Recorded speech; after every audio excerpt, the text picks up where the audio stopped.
All right. Well, hello all. Thanks for joining us. My name is Daniel Gutierrez. I'm the director of the New Mexico Main Street program. And, really appreciate you guys, switching up here with us. We had initially hoped to be in Santa Fe and having a in-person conference, but just the way things were going at the time with the COVID spread, we just decided to do it virtually because we just really weren't sure how many people we were going to get to actually come. So, hats off and thanks to Robin Bobian and Sean O'Shea for really adjusting the content that they initially had ready for our in-person conference to, this virtual one, and Julie Blanky and Jesse Miraz for just all the logistical things that they did. I think we're getting better at the virtual things now that we're 2 years into, the pandemic. So thanks again just for adjusting with everybody. I hope you're all doing well. We've had a great year, I think, for all things considered for economic development in New Mexico, and especially New Mexico Main Street work in your districts. I hope you guys all were able to view and share the legislative report that we put out right at the beginning of the session that really, talked about all the projects that New Mexico Main Street and local communities are doing, and really is a great opportunity just to highlight your projects. And I think, based on the outcomes from legislative session that, our legislators were really, really impressed with all the work you guys are doing. So hats off to you, and thanks for all your really, really hard work. We appreciate it. We know it takes, all of us working together to make that work happen. And, I do want to thank all of our revitalization specialists for all the work they do in the field, both virtual and going in just to help you guys get your work done. So thanks all. And I'm going to turn it over to Jessica real quick because, we have a lot of training opportunities that we work through. Jessica does a great job tracking them, and we want to make sure we recognize folks for all the work that they're doing, but also the training that they're getting that really they're taking back to their districts. So thanks. Awesome. Thank you, Daniel. Welcome to the New Mexico Main Street Winter Conference, everyone. So my name is Jesse Miraz, and it's my privilege to present New Mexico Main Street's awards. So at this annual conference, we celebrate everyone that's completed training with New Mexico Main Street in the last year or so. Training is key to develop local leadership capacity and accelerate economic revitalization through the Main Street 4-point approach. So congratulations to the 4 fundraising and 5 grant writing graduates who successfully completed intensive courses with revitalization specialist Amy Barnhart. Next, kudos to the 29 bootcamp graduates who learned about the 4-point approach, nonprofit management, volunteer development, small business support, event management, and much more from the team of revitalization specialists. And finally, New Mexico Main Street is thrilled to award Executive Director certification to the following for completing the bootcamp, fundraising, and grant writing training. Kat Davis and Ashley Key from Carlsbad Main Street, Chelsea Evans from Deming, Luna County Main Street, and Valerie Osborne from Nodville Main Street. So let's all give them a round of applause for this incredible accomplishment. Thank you all and enjoy the conference, and I'll turn it back to Daniel. Great, thanks, Jesse. So great job, everybody. And I'm glad we're still able to keep that going, even though, much of it had to turn virtual as well. But again, I think everybody, adjusted well, and I'm glad we can get people trained early on, with the new boot camp versus waiting. It used to take a couple of years to actually work through all the training, but it's really nice to have everybody come in, get trained up, and ready to work in their community. So kudos to you. Wanted to talk a little bit about the legislative session. As you know, it ended last week, and I would say that it was a great outcomes for economic development. We should all thank, if you guys get an opportunity to thank or see Secretary Alicia Keys, Deputy Secretary John Clark, ED's the Divisional Director Mark Roper, and our Deputy Division Director Sarah Gutierrez. Please do thank them, because they have been supporting Main Street tirelessly. I think just through resources that they've kind of given us to work with you guys in the community, their support of our capital outlay, of our operating budget, very, very good support from them, and we really appreciate all the work they did during the session to make that happen. As a whole, just because we think of EDD as a whole family, and we actually have a number of colleagues that are joining us today attending the conference as well, from EDD division, and hopefully you guys will be able to meet them during breakouts and get to know them better, because they all do great jobs working throughout the state and bringing resources to your communities. So I think just some highlights as far as EDD as a whole, we added 8 new FTEs during this session. So I think 6 new regional rep positions were added. We had 1 new FTE for the Justice, Equity, Diversity, and Inclusion Office. And then we got another one for outdoor rec as well. So it's really great to be expanding, I think, our staff here at EDD. And, we've all worked really, really great together. So looking forward to working with the new folks that will be coming in. As far as LEDA, we received $50 million in LEDA funding for next year, which is great because it gives our new regional reps something to go out and get companies to participate in the program and get them some support. We got 12 million in job training incentive program funding, 300,000 for business incubators, 169,000 for international trade, and more closer to your hearts, maybe because this is a Main Street conference. So we got 10 million for the Main Street capital outlay projects throughout the state. And that was a huge win, I think, for all of us and you.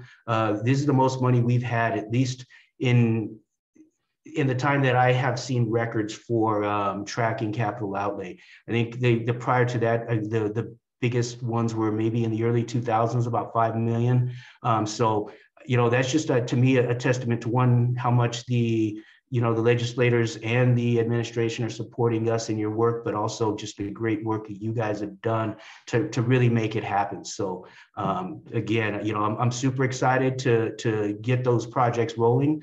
Just a quick update on capital outlay. I know we have these the projects that were funded last year. Julie is getting close to getting those approved and grant agreements out. As far as the new 10 million, the goal is to have that funding ready to go and projects selected by July.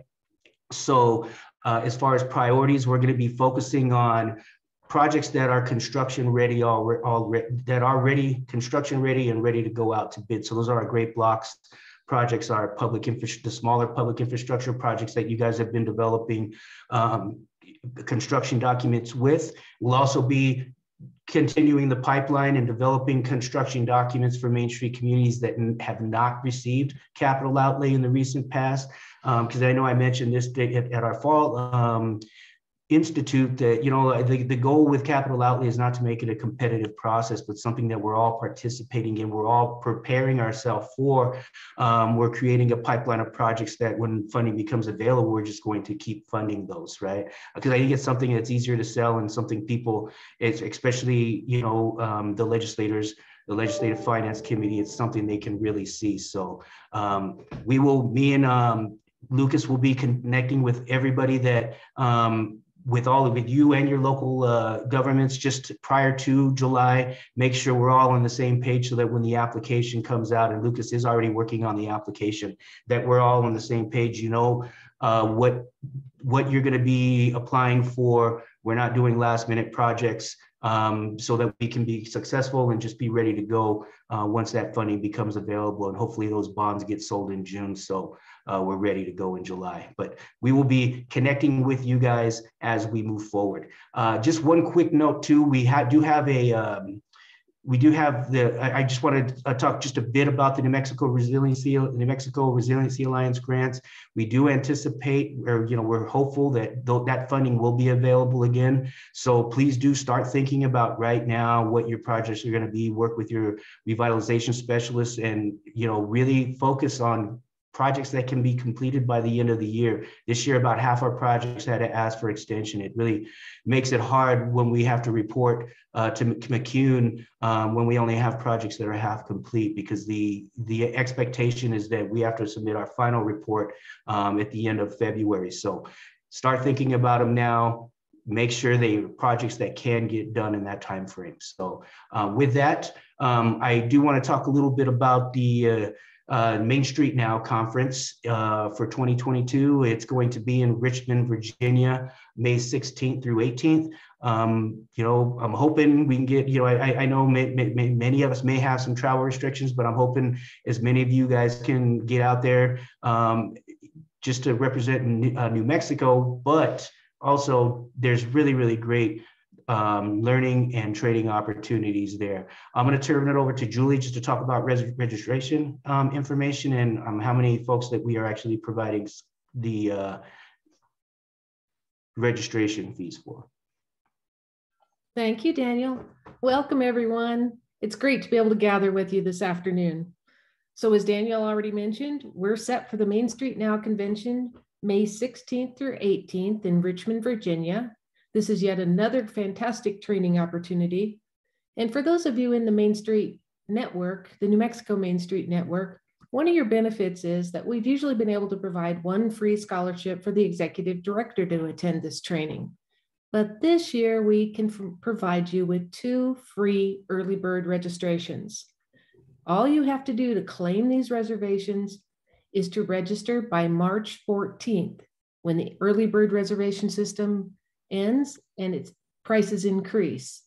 We've already sent you the registration instructions, including all of the membership codes that you need, but please don't hesitate to reach out if you have some questions or need assistance. So don't delay, register today. Don't let the early bird get away. Back to you, Daniel. Great, thanks. And I know some of you actually are going to be doing some presentations that you will be doing at National Main Street as well. I'm going to be doing a presentation with my colleague in Iowa. We're going to be focusing on catalytic infrastructure projects. So I will be reaching out to some of you, and hopefully some of you that are there that are doing, that have been doing some projects, just to see what kind of information or potentially some participation on our presentation as well. But I'm looking forward to it. I hope you are. Never been to Richmond, Virginia before, so it's a new space that we can add. And just a early heads up, I heard at least unofficially that next year's conference is supposed to be in Boston. So I know we missed out on Boston. Was it last year or this? Last year or this year was supposed to be in Boston. So I think it was last year. So that actually ended up going virtual. So one of my other bucket list places to go. So hopefully you'll be able to join us there as well. But highly recommend you go. It's part of the, especially for new directors that haven't gone, it's just a great way to find out how things are going in other states, how other programs work, getting training from National itself. They're doing some really, really good things. So I hope you guys are able to attend. So with that, we will move to the new Main Street America accreditation standards. And I know you guys have been hearing this for like 2 years, and I was actually kind of getting tired of talking about it myself, but we finally actually have some materials, some real guidance. I think National Main Street has put out. So we do want to, me and Eduardo are going to be hosting a evaluation framework, a webinar in April, or a roundtable, I'm sorry, on accreditation in April. So the idea is, on the agenda, I believe there are some links to all of the material that National put out, as well as a video of the that they put out, just to let all the local directors and local Main Street programs kind of know what's coming down the pipeline. So we want you guys to review it before our roundtable, and then that way we can actually start from a common space and we'll be able to answer questions. You want to add anything to that, Eduardo? Yeah, I think just a couple of things. I just posted in the chat space the links to the National Main Street Center webinar and the assessment tool. You'll notice if you have a chance to look at it, and we'll talk about it more on during the roundtable on April 22nd. I'm hoping that you're able to recruit some of your board members to join us for that session on April 22nd. The new accreditation standards, again, they're heavy on the organization topics, some renewed expectations of boards and around your economic transformation strategies. I think a little bit higher focus than in the past on communications pieces, community engagement, and equity building work. And then also, again, a really strong focus on making sure that you're showing your impact and your outcomes as well. So we're going to talk about what the rollout would look like for New Mexico. The National Main Street Center is still working on some of how they're going to process the rollout as well. But here's our opportunity to really help get your organizations back on board around the accreditation criteria and what those look like, and what help you might need in the coming year to move those forward. So we look forward to seeing you on April 22nd, and we'll send out a few more updates as we get closer to that date. Great, thanks. And I think the goal, and I hope it's not a scary process, because the goal for me is for us to have 100% accredited programs as far as our Main Street, our designated Main Street programs. I think we have the resources at the state level, and I think local programs have it through their service agreements with the city to qualify for accreditation. And I know you guys do great work. It's really a matter of, Main Street America wants to make sure they're protecting the brand, that they're, when they go to a community and they say it's an accredited program, that it really means something, right? So it's something they're trying to standardize throughout the country, so there's not different standards in New Mexico versus Iowa versus Florida versus California. So I think it's an important thing for us to do, and I think you all will do well in it. I was part of as part of my my role as on the Main Street America Leadership Council, I played a big role as far as approving and going through a lot of these standards. And I really did a lot of advocacy to make sure that our programs would be protected as far as the work you're doing, and that it would count in I think a lot of these standards. So even though it's a long list, it may sound scary. Remember, majority of them are going to be in the spirit of, so, we don't have to read too closely into everything. So because I know sometimes some people do read very, very literally, but as you read through it, again, just remember much of it's going to be in the spirit of that we're really trying to reach these goals. And I think they are all achievable, and I think we're going to do well. So the goal, I think, for this year is to get us ready it won't actually go into effect until 2023 on the national level, but we're going to, as we always, in New Mexico, we always start things early, I think we got the resources. We just kind of take it and run. And I want to make sure everybody's ready and prepared. So we're going to use the new material during the fall as we start doing our accreditation, so that when this goes into effect, there's not going to be any surprises. Everybody's ready. Everybody's prepared. So with that, I don't foresee any problems with it, really. I mean, I think it's just a new process that we're going to be doing with everybody else in the state. So we'll be open for questions. Hopefully you'll be able to join us on that group meeting, and hopefully me and Eduardo will be able to answer all your questions. All right, thanks. All right, we're running actually about 10 minutes early. I must be talking fast. But hopefully, so we will start our Brownfields presentation a little early, and actually it'll give both the next two folks, a little extra time in case there's any questions. But I do want to introduce Rebecca Cook and Jennifer Muse. They're both with the New Mexico Environment Department, and they're going to be discussing Brownfields, Doorway to Economic Development. And it's really kind of a precursor to a roundtable they're going to be doing later this month. Or later next month, that we hope you guys are able to attend, and I want to thank them for taking the time to come in and share this information with us. So I will turn it over to those two. Hi, thank you. Should I pull up my own slides or are they Yes, included in this presentation? I don't know, so I'm guessing you could pull yours up. Okay, Yeah. let me. She can pull hers up. Okay, just give me one moment. Sorry about that. No worries. No worries.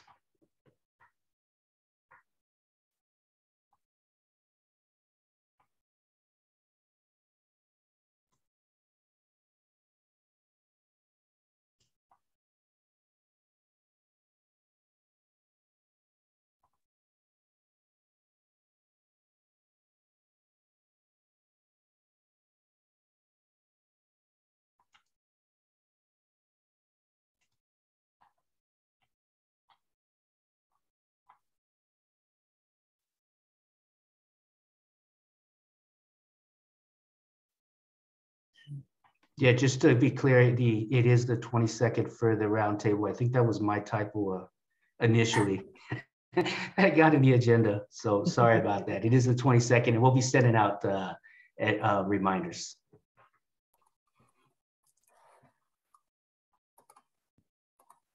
Okay, let's see. Is that popping up? Okay. Yes, it is. Start from the beginning. All right, thanks for that introduction and good to see you all. My name is Jennifer Muth and I'm with the Voluntary Remediation and Brownfields program, and that's part of the New Mexico Environment Department. I'd like to talk briefly about what is a brownfield and the resources our program offers to communities that might have blighted properties. So what exactly is a brownfield? Brownfield can be a huge variety of sites. You can see from this slide here that it could be anything from an old dry cleaner, an old automotive property. It could be a huge slew of different properties. We have a lot of old hotels that might have asbestos or lead-based paint as another example. A brownfield is a property which may be complicated by the presence or even just the potential presence of a hazardous substance, pollutant, or contaminant. So here's an example of some of our resources for the brownfields sites you might have in your own communities. We offer targeted brownfields assessments. These are free assessments. They're available to governments, so local governments, nonprofits, and tribes. These include phase 1 environmental site assessments. These are a great part of your environmental due diligence. So if you're considering buying a property, it's great to get a phase 1 environmental site assessment before you transact on that property. The phase 1 report, you should be getting it within 180 days before you purchase the property.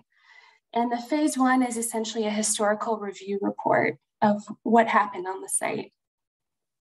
We also offer phase 2 environmental site assessments. This is essentially the sampling that's done at the site. So you're sending out a contractor and they're collecting, for example, soil samples or groundwater samples and seeing what's going on. We also have the Brownfields Revolving Loan Fund. And these are low interest loans for the cleanup of contaminated sites. And the interest rate and the repayment terms are flexible. And these loans are available to both the public and the private sector. And we might have some cleanup subgrants that might be available to the public and nonprofit entities. We also have our voluntary remediation program. This is an application process and a fee-based oversight program. This program also offers liability protection to the participant and future owners. So here's an example of one of our it's a Brownfield success story involving the New Mexico Main Street community and the Brownfields program. And this is the Tucumcari Railroad Museum. The site was once a passenger and freight depot, which opened in 1926. The depot is an example of mission revival architectural style and included a dining room, kitchen, bakery, waiting area, etc. In 1968, the passenger service was terminated and the depot remained vacant for several years. Union Pacific eventually deeded the depot to the city of Tucumcari in 2002. In 2004, the New Mexico Brownfields program funded a phase 1 environmental site assessment for this property on behalf of the city. The assessment identified the potential presence of asbestos in lead-based paint. The New Mexico Brownfields program also funded the installation of the security fence around the entire site to secure the property while the site underwent remediation. In total, the Brownfields program contributed $18,200 to this project. In 2008, planning and design efforts were initiated by several groups, including Main Street, Tucumcari Main Street, and City of Tucumcari.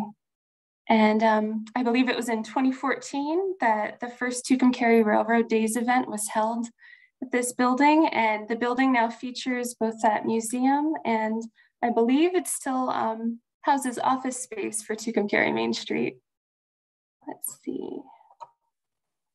So if you'd like to learn more about the Brownfields program, please consider attending this Brownfields Roundtable event. So it'll be Friday, March 18th, 11 a.m. till noon.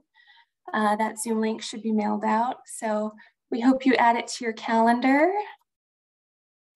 Here's our contact information. We'd be happy to chat with you and discuss any potential sites you might have or any sites that you're looking to make some progress on that might be blighted.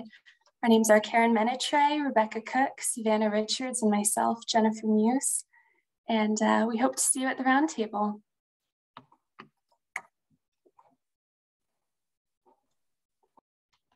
Great, thanks, Jennifer. We appreciate you sharing that information with us. And I know a lot of our communities do have some brownfield sites that, hopefully, we can work with you and other entities to really just start trying to get some more funding to some of those projects. But we really appreciate you reaching out, and we look forward to trying to work with you on some more projects in the future. Yeah, thank you for giving us an opportunity to share information about our program. Great, thank you. And we do encourage, hopefully, as many of you can make it as you can to the actual learn more in detail in terms of the program and what is available and how to access that. So thanks. We do have a few minutes if there were any questions. So I have a question. So we have a gas station, an old gas station that's no longer operating, and the owner went missing, and I think our town's gonna take it over. So in terms of the sub grant, is that the money that could help us do the work that we need to do? So it'd be great if I guess we could talk about it at the roundtable a little more, or if you want to schedule a one-on-one time with the Brownfields program. But it's really good you brought this up, because so many communities, they reach out and say, this property was donated to us, or we inherited it, or it was condemned and we took it over. And it's still really important to get that phase 1.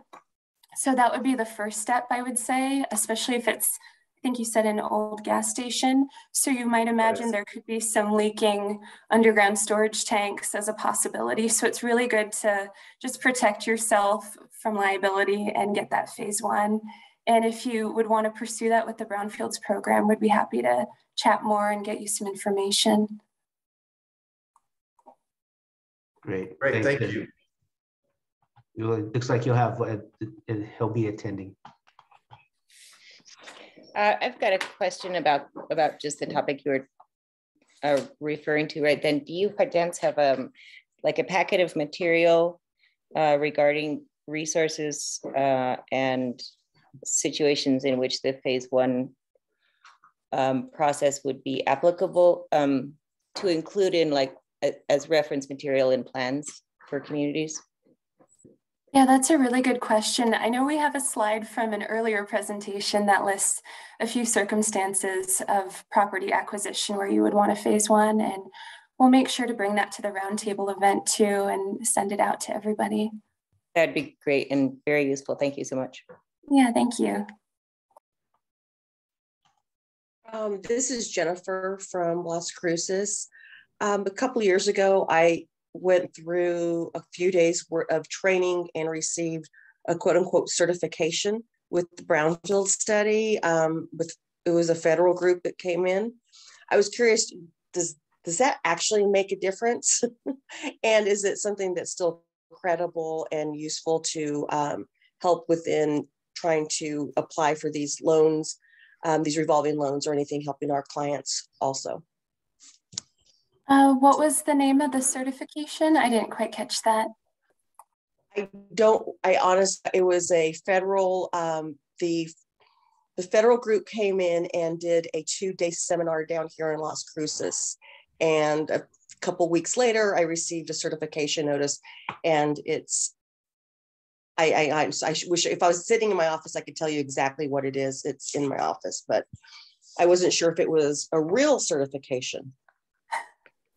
Yeah, I guess I'm not familiar with what that certification might have been, but I can also reach out to our EPA contacts if you know who was in charge of that event down there.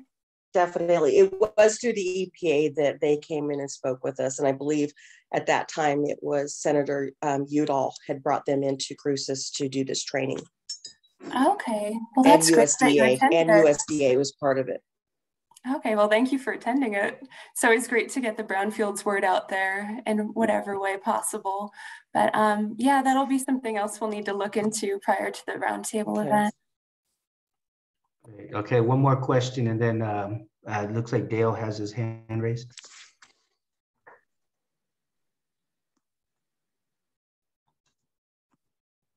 Oh, this is actually William Me. Okay. Yeah. So we have a dump site, you know, was it sanitary or, you know, trash. And we actually have a park next to it. Would this kind of qualify for Brownfields funding? Because I know that like in New Jersey and stuff like that, they had a lot of contaminated sites that they were doing under the Brownfields EPA program. So you said, is it owned by the community or who owns the land? It's owned by the county. Oh, okay. And you want to construct a park next to it or on top of it? Well, yeah, we kind of have a park already halfway on it, but you know, if we wanted to do more remediation to like our community center is right next to this dump site. And if we expand it or something, we might need some type of funding. This is Agua Fria Village, 5 miles southwest of the plaza. Okay, and it's the Nancy Rodriguez Community Center in the Romero Park. Okay, I think I might have actually toured that site a few years ago too. So I know which one you're talking about. And that would be, yeah, if you're concerned about the contamination, yeah, would be happy to talk to you about that site and get some more information about what your redevelopment plans are as well, and see if we can offer any services. It's just always, if you have any questions and you're not sure if a site would qualify for Brownfields eligibility funding, it's always just best to contact us to see if it's a possibility. Okay. Well, thanks, Jennifer. We really appreciate you joining us and presenting this great information. I think something many of our communities could use. So hopefully we have a good turnout for your roundtable, and folks can you know, get more detailed and additional information there. Yeah, thank you. Thank you. All right, so we're going to turn it over to Jerry Willman. He had reached out to me a while back just to, because he was interested in sharing some information about his project. He's with Axel Contemporary, but he's been working on some really great art projects throughout the state, and he's done some and some really cool ones in some of our Main Street communities in the South, and he's looking at doing some additional communities, and really just wanted to share his work with you guys, and you know, see if he can, if you guys were interested in working with him in the future. So I will turn it over to Jerry from Axel Contemporary and let him talk a little bit about his project. You need to unmute, Jerry. There we go. There we go. I'm not sure. Well, first of all, I want to also introduce Matthew Chase Daniel. He's on this Zoom conference as well, and he has every bit as much to do with this project as I do. And I also want to say hi to a couple old friends I see on the Zoom. There's Claudia from Alamogordo and Nancy Dunn and Michael Bullock. You guys, we met at a previous E Pluribus Unum project. And then also I see a lot of new faces that I have had a telephone relationship with. So hi, this is me. I'm going to show a little video first. And then I'd like, there'll be a little time for a Q&A. And from what I understand, another friend of ours from Alamogordo is going to run the video for us. That would be Cam. So Cam, if you want to get started and run the video. I hope this is going to work good.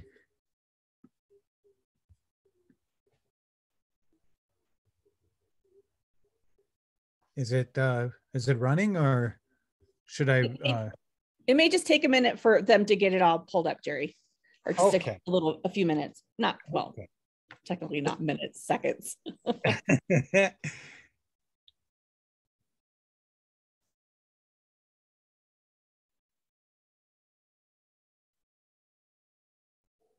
Hey, Jesse, you want to give this a shot? It's not allowing me to share audio. Hang on one second. Sorry about that. If we have a problem, I could probably do it from my end also. Yeah, or I can do it from my computer. I have it ready here if needed. Thank you, everyone, for your enthusiasm I see in the chat from Michael and Lisa and Lauren. So, and hi to William Mee, who was part of our Royal Bread Show project many years ago here in Santa Fe, Agua Fria. We still have our pictures on the wall. This is Cam. Oh. Yeah. Hi, Cam. Hey. Thank you for all your help. You've been a wonderful partner. Axel Contemporary is an art space in a step van. This gives us a great advantage over traditional museums and galleries for getting art out to the community, namely wheels. Axel has been in operation on the streets throughout New Mexico for over 10 years. Our mission is to engage our diverse communities and present engaging art that encourages visitors to embrace and be inspired by new experiences. Besides wheels and a combustion engine, our 6-foot by 10-foot exhibition space features high wood ceilings, abundant natural light, exposed beams, and solar-powered track lighting. Today we want to talk about an exciting project that will be coming to communities throughout northern New Mexico this fall. E Pluribus Unum is both a mobile photographic portrait studio and an exhibition. E Pluribus Unum means from many one. This project is free and open to all people in the communities where we will visit. We have produced versions of this over the past 10 years in northwestern New Mexico on the Navajo Nation, in Albuquerque, Santa Fe, and in the Permian Basin of southeastern New Mexico.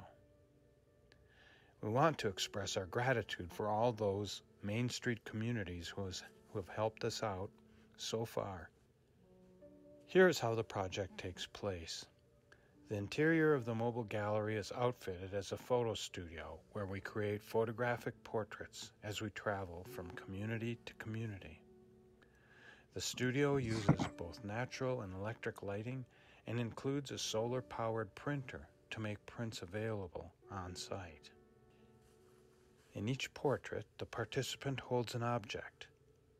We encourage people to bring something with them that holds some personal significance.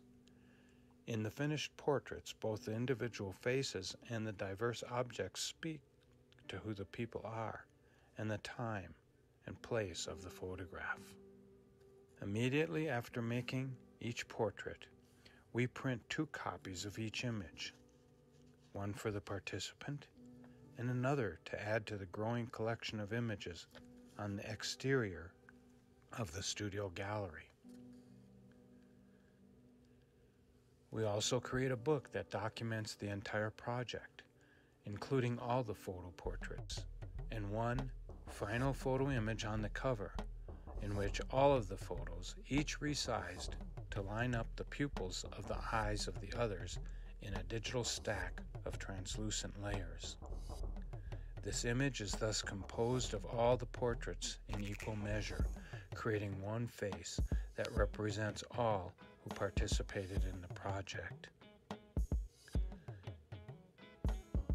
The books also present essays and poetry.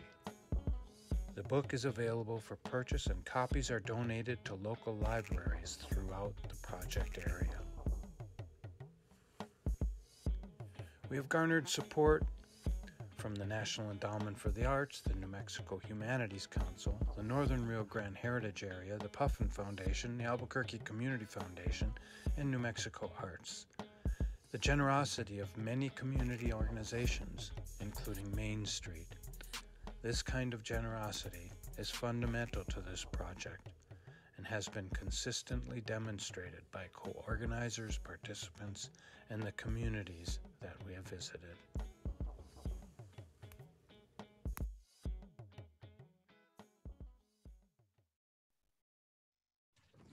So I'd like to tell you guys that this year we'll be bringing E Pluribus Unum to northern New Mexico, and including the Main Street communities of Mora, Raton, Las Vegas, Los Alamos, Clayton, and Harding County, and Taos.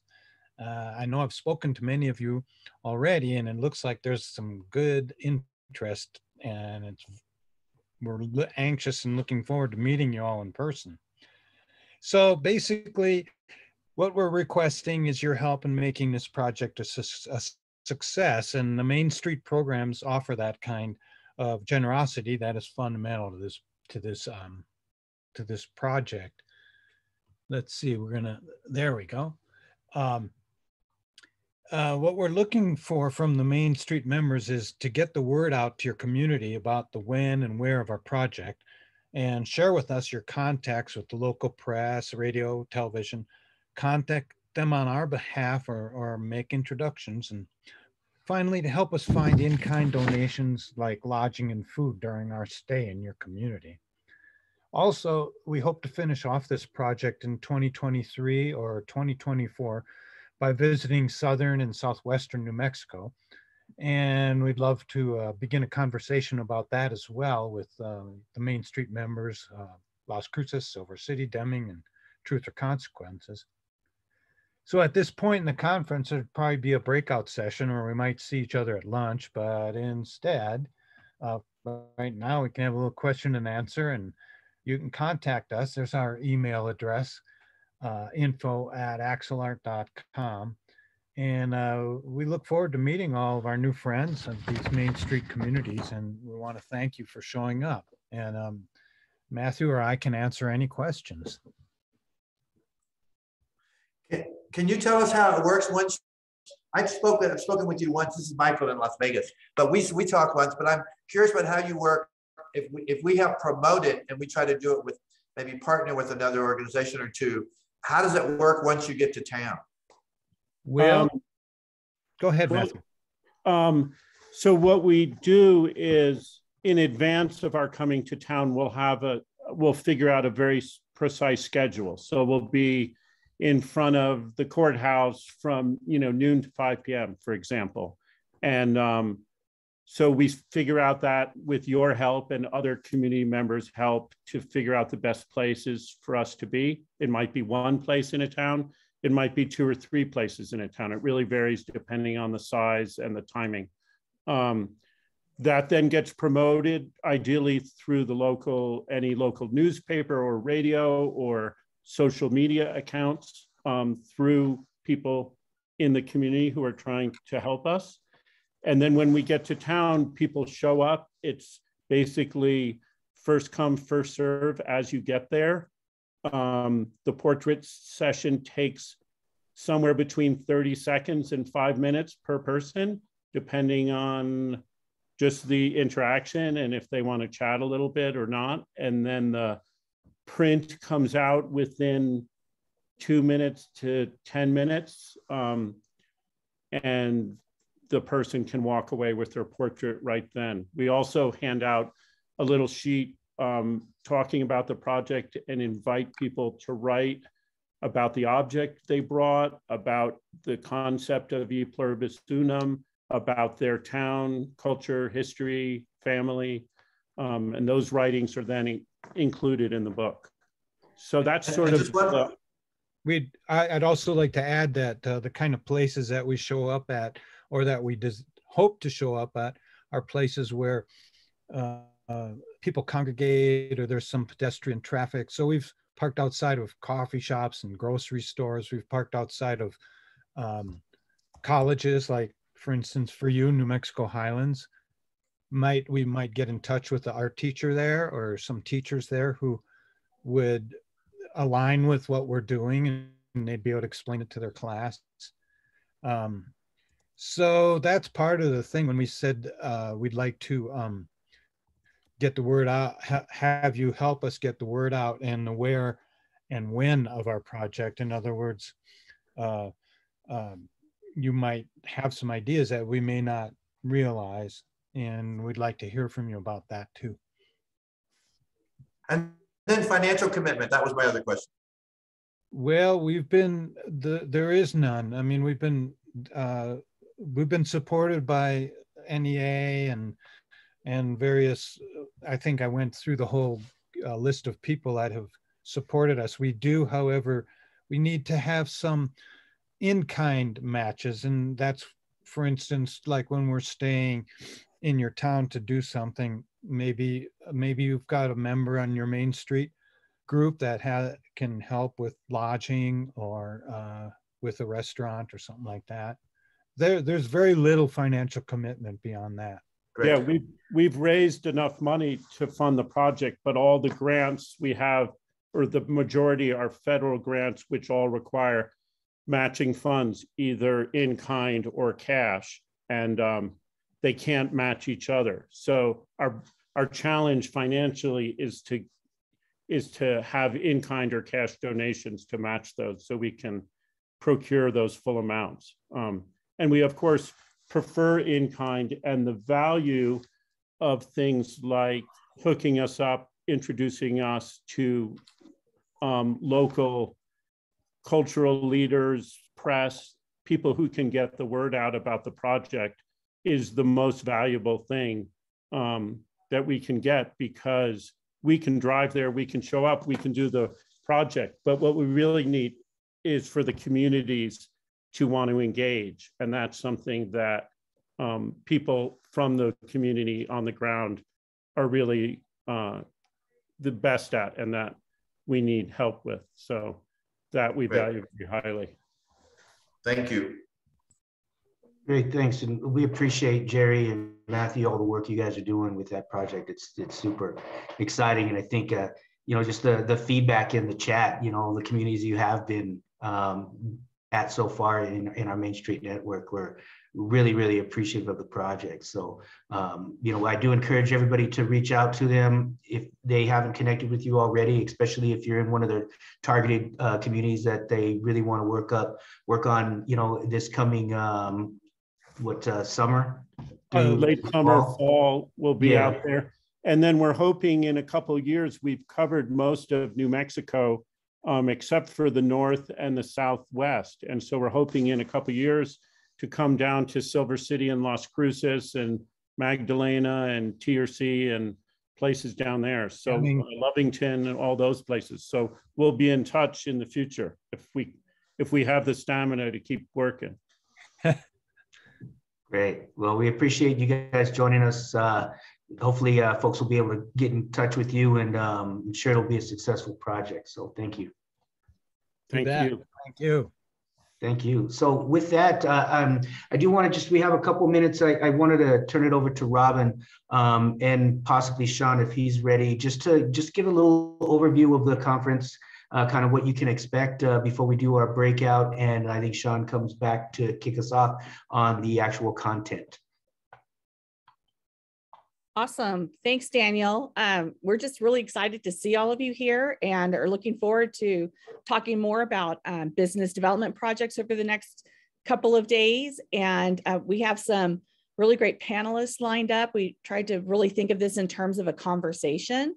And just Sean's going to kick us off next in the next hour and actually talk through what those different types of business support projects are and how they work. And I'm going to talk a little bit about partnerships, and then we're going to launch into actually listening to panelists who have done this on the ground and in their communities successfully. So Sean, anything you want to add? Nope, you covered it pretty well. We'll see you in 10 minutes. Awesome. All right, 10-minute break, and we'll see you back here at 2 o'clock.